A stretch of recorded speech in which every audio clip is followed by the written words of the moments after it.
कुन्टीलाई चाहिँ भित्र अल्छी लागेर यहाँनिर हावा खान लिएर आएको छु है।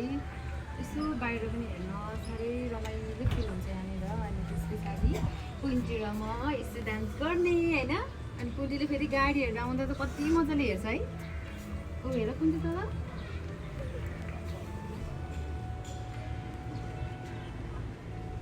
यहाँ चटपटे खाँदा चटपटे जानुपर्छ आज होइन भोलि पर्सितिर जहिले कहिले गए पनि मजा। हेर न फुल कति क्युट छ कुन्जु हेर।